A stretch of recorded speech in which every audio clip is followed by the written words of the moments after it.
हाय, मैं हूँ doctor Subhashish Roy from KSS college Lakhisarai, Munger university. आज इस वीडियो में इलेक्ट्रॉन गेन एंथैल्पी और इलेक्ट्रॉन एफिनिटी के बारे में मैं डिस्कस करूँगा। ये पीरियोडिक प्रॉपर्टीज चैप्टर में है, जो बीएससी पार्ट 1 ऑनर्स और सब्सिडियरी के सिलेबस में है। तो इलेक्ट्रॉन गेन एंथैल्पी को हम ऐसे डिफाइन कर सकते हैं कि the amount of energy released when an electron is attached to a neutral atom in the isolated gaseous state to form a negative ion. यानी कि कोई एटम जो न्यूट्रल गैसियस और आइसोलेटेड स्टेट में होगा, उसमें बाहर से हम लोग एक इलेक्ट्रॉन ऐड करेंगे तो वो इलेक्ट्रॉन लेने के बाद एक यूनिनेगेटिव एनायन बनाएगा और कुछ एनर्जी छोड़ेगा। जो एनर्जी वो छोड़ेगा उसी को हम लोग कहेंगे इलेक्ट्रॉन एफिनिटी। यहाँ पे इक्वेशन के थ्रू हम दिखाए हैं, जैसे कि एक गैसियस एक न्यूट्रल एटम है प्लस इलेक्ट्रॉन, एक माइनस गैसियस प्लस एनर्जी। जो एनर्जी ये छोड़ रहा है इसी को हम लोग इलेक्ट्रॉन एफिनिटी कहेंगे। और इक्वेशन को ऐसे भी लिख सकते हैं, एक गैसियस प्लस इलेक्ट्रॉन से एक minus gaseous delta H equals to minus Q, यानी कि ये एक एक्सोथर्मिक प्रोसेस है, हीट रिलीज होता है, एनर्जी रिलीज होता है। एक एग्जांपल भी दिया हुआ है, ऑक्सीजन एटम जहाँ पे टोटल 8 इलेक्ट्रॉन है और एक इलेक्ट्रॉन जब बाहर से हम लोग ऐड कर रहे हैं तो ये कुछ एनर्जी छोड़े है, जैसे कि -141 किलो जूल पर मोल, ये एनर्जी ये छोड़ता है। तो ये है इसका इलेक्ट्रॉन एफिनिटी वैल्यू। तो अभी ये इलेक्ट्रॉन एफिनिटी का इंपॉर्टेंस क्या है, तो ये इलेक्ट्रॉन एफिनिटी वैल्यू से एक आइडिया मिलता है कि कोई न्यूट्रल गैसियस एटम को गैसियस एनायन बनाने का टेंडेंसी कितना है। और इसका जो वैल्यू नेगेटिव होता है, फर्स्ट जो इलेक्ट्रॉन एफिनिटी यूजुअली नेगेटिव होता है, तो इस वैल्यू से ये भी पता चलता है कि ये एक्सोथर्मिक प्रोसेस है।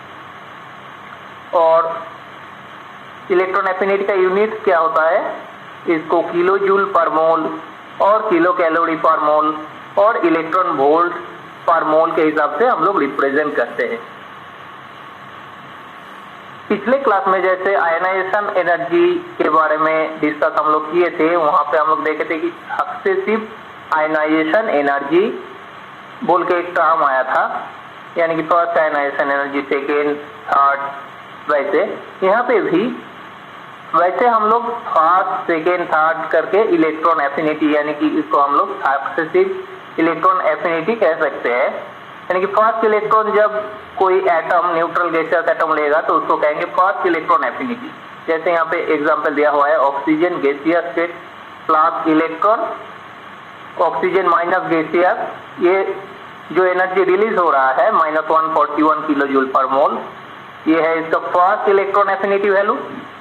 और सेकेंड इलेक्ट्रॉन एफिनिटी दिया हुआ है 780 किलो जूल पर मोल, यानी कि ये वैल्यू पॉजिटिव है।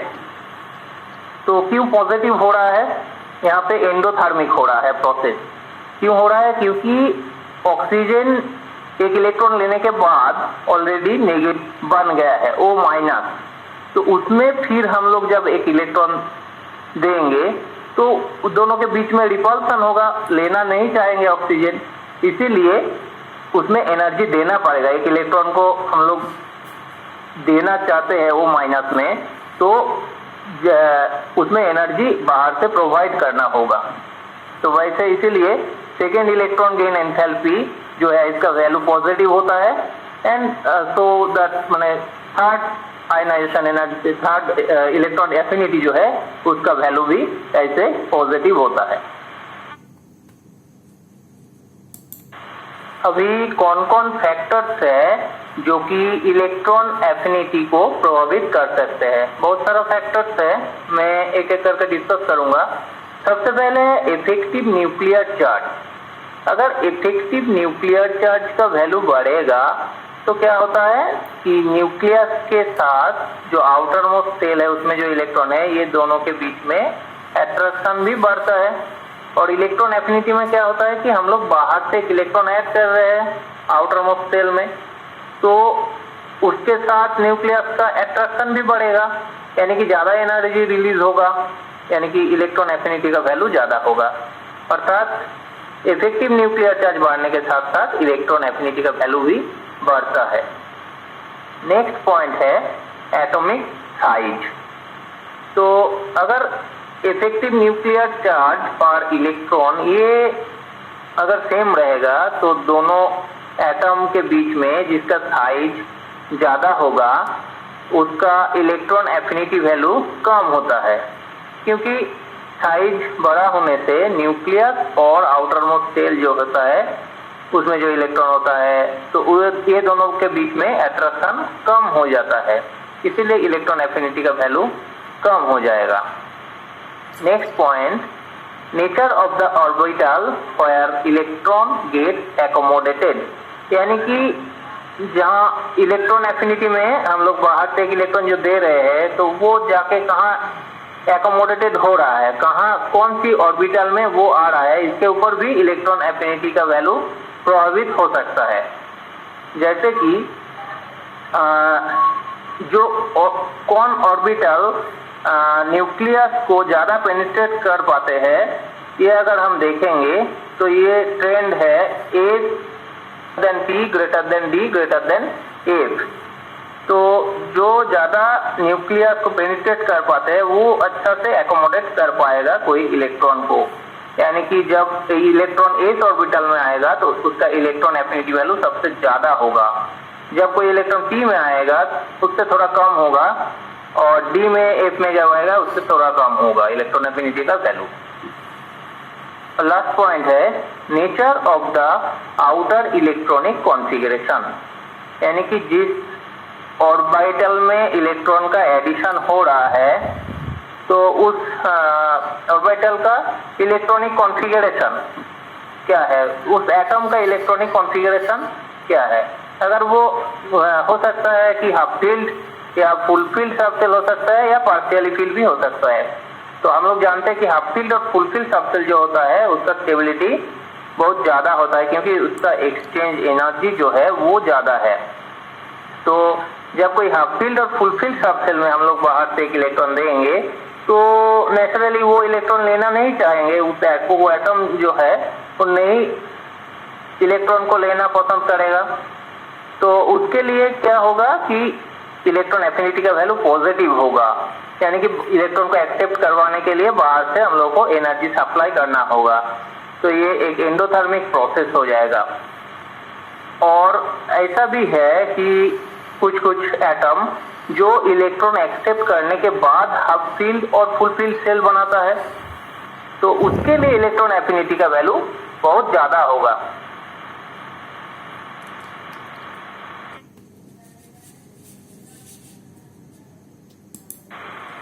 इस स्लाइड में मैं पीरियोडिक वेरिएशन इलेक्ट्रॉन एफिनिटी का कैसा होता है उसके बारे में डिस्कस करूंगा।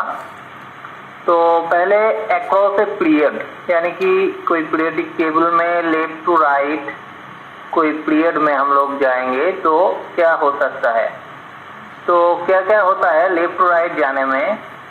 नंबर 1, उसका इफेक्ट एटम जो है तो उसका इफेक्टिव न्यूक्लियर चार्ज जिसको हम जेड स्टार से डिनोट करते हैं उसका वैल्यू इंक्रीज करता है, बढ़ता है। Number 2, size decreases, left to right जाने में एटॉमिक साइज डिक्रीज करता है, क्योंकि एक ही सबसेल में एक ही ऑर्बिट में इलेक्ट्रॉन का एडिशन होता है। और नंबर 3 जो है atomic number increases, left to right जाने में एटॉमिक नंबर बढ़ता है। तो ये सब से क्लियरली पता चलता है, जैसे कि मैं पहला स्लाइड में डिस्कस किया हूँ ये सब फैक्टर। तो ये सब से पता चल रहा है कि इलेक्ट्रॉन एफिनिटी का वैल्यू इंक्रीज करेगा across a period left to right जाने में। यहाँ पे एक एग्जांपल भी दिया हुआ है ऑक्सीजन और फ्लोरीन, जो कि ऑक्सीजन है ग्रुप 16 में और फ्लोरीन है ग्रुप 17 में। तो ऑक्सीजन का जो एटॉमिक नंबर है वो है 8 और फ्लोरीन का एटॉमिक नंबर 9 है, यानी कि इसमें 8 प्रोटॉन है और क्लोरीन में 9 प्रोटॉन है। तो यहाँ पे हम लोग अगर देखेंगे इलेक्ट्रॉन एफिनिटी वैल्यू दिया हुआ है इस फिगर में, ऑक्सीजन का है -141 किलो जूल पर मोल, लेकिन फ्लोरीन का है -328 किलो जूल पर मोल। यानी कि फ्लोरीन एटम को इलेक्ट्रॉन एक्सेप्ट करने का जो टेंडेंसी बहुत ज़्यादा है, तो इलेक्ट्रोलाइट से बढ़ता है वैल्यू। और डाउन ए ग्रुप पीरियोडिक टेबल में कोई भी ग्रुप में अगर ऊपर से हम लोग नीचे जाएंगे तो क्या क्या हो सकता है, तो न्यूक्लियर चार्ज बढ़ता है ऊपर से नीचे जाने में एक एक एटम। जैसे कि फर्स्ट ग्रुप में ही हम देखेंगे तो हाइड्रोजन, लिथियम, सोडियम, पोटेशियम ये सब एटम है, तो ऊपर से नीचे जाने में न्यूक्लियर चार्ज धीरे धीरे बढ़ता है और शिल्डिंग इफेक्ट जो है वो भी बढ़ता है। और ये दोनों जो इफेक्ट है ये काउंटर बैलेंस हो जाता है, एक दूसरे को बैलेंस कर देता है। और एक इफेक्ट होता है कि एटॉमिक साइज इंक्रीजेस, ऊपर से नीचे जाने में ग्रुप में एटॉमिक साइज बढ़ता है, ये भी हम लोग जानते हैं। तो ये पहला दोनों इफेक्ट क्या हो गया, बैलेंस हो गया, काउंटर बैलेंस हो गया। तो थर्ड इफेक्ट के कारण एटॉमिक साइज बढ़ता है, तो एटॉमिक साइज बढ़ने से क्या होता है, इलेक्ट्रॉन एफिनिटी का वैल्यू घटता है, डिक्रीज करता है। यहाँ पे एक एग्जांपल भी दिया हुआ है ग्रुप 1 का एलिमेंट लिथियम और सोडियम। लिथियम का वैल्यू है -60 किलो जूल पर मोल और सोडियम का जो है -53 किलो जूल पर मोल। यानी कि लिथियम से जब हम लोग सोडियम में नीचे जाएंगे ऊपर से नीचे, तो इलेक्ट्रॉन एफिनिटी का वैल्यू जो है वो घट जाएगा। जैसे कि पिछले स्लाइड में हम लोग देखे हैं कि कोई भी ग्रुप में जब हम ऊपर से नीचे जाएंगे तो इलेक्ट्रॉन एफिनिटी का वैल्यू धीरे धीरे घटता है, डिक्रीज करता है। तो ग्रुप 17 में अगर हम लोग ये देखेंगे तो फ्लोरीन, क्लोरीन, ब्रोमीन और आयोडीन ये सब एलिमेंट्स है। तो फ्लोरीन का वैल्यू सबसे ज़्यादा होना चाहिए, उसके बाद क्लोरीन, ब्रोमीन, आयोडीन का होना चाहिए।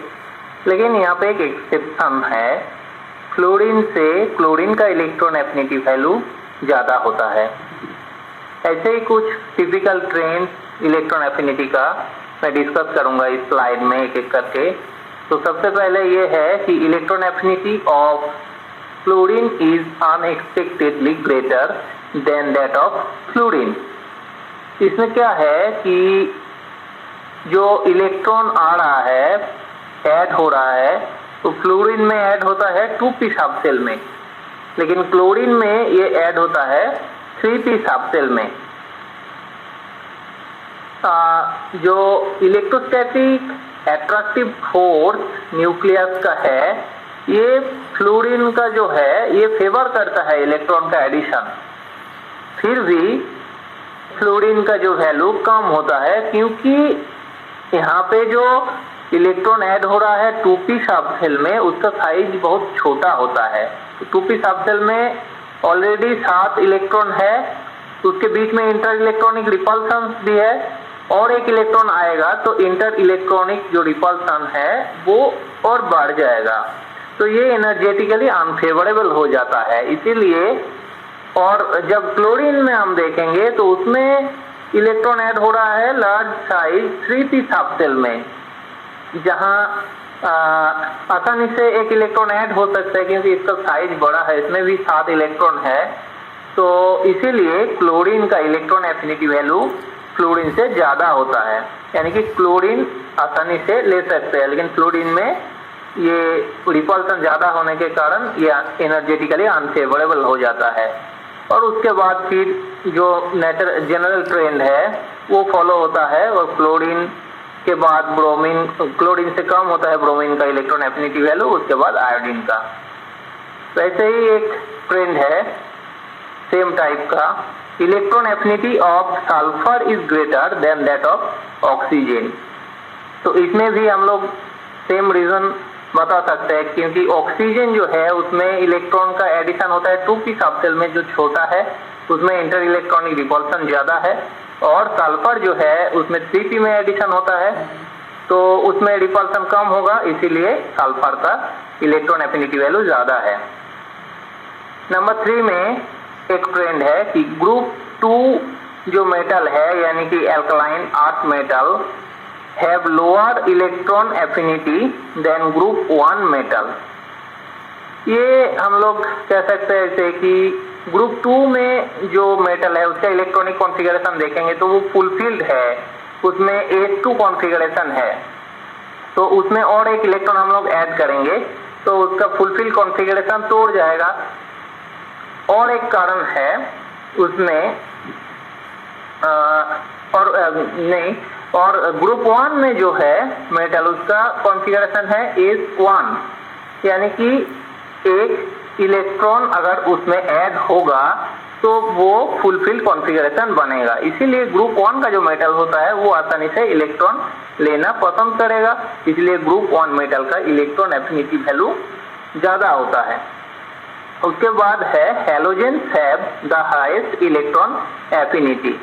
ये ऑलरेडी जैसे हम बताए हैं हैलोजेंस ग्रुप 17 का एलिमेंट्स है। ये हैलोजेंस अगर एक एक करके इलेक्ट्रॉन लेगा तो उसमें वैलेंस शेल जो है फुलफिल कॉन्फ़िगरेशन हो जाएगा, यानी कि नोबेल गैस जैसा कॉन्फ़िगरेशन हो जाएगा और ज़्यादा स्टेबल हो जाएगा। तो स्टेबिलिटी उसको ज़्यादा मिलेगा एक इलेक्ट्रॉन लेगा, तो इसीलिए हैलोजेंस ज़्यादा इलेक्ट्रॉन लेना पसंद करते हैं, इसीलिए उसका इलेक्ट्रॉन एफिनिटी वैल्यू बहुत ज़्यादा होता है। और नंबर 5 में है last, electron affinity value of noble gas is high and positive. तो नोबेल गैस में जैसे फुलफिल कॉन्फ़िगरेशन है तो वो अगर एक इलेक्ट्रॉन लेगा तो उसका जो कॉन्फ़िगरेशन है ये तोड़ जाएगा, यानी कि उसका जो स्टेबिलिटी था वो घट जाएगा। इसीलिए उसमें अगर एक इलेक्ट्रॉन अगर हम लोग देना भी चाहते हैं तो उसमें एनर्जी देना पड़ेगा बाहर से, यानी कि ये एक एंडोथर्मिक प्रोसेस है और इसका इलेक्ट्रॉन एफिनिटी वैल्यू पॉजिटिव है।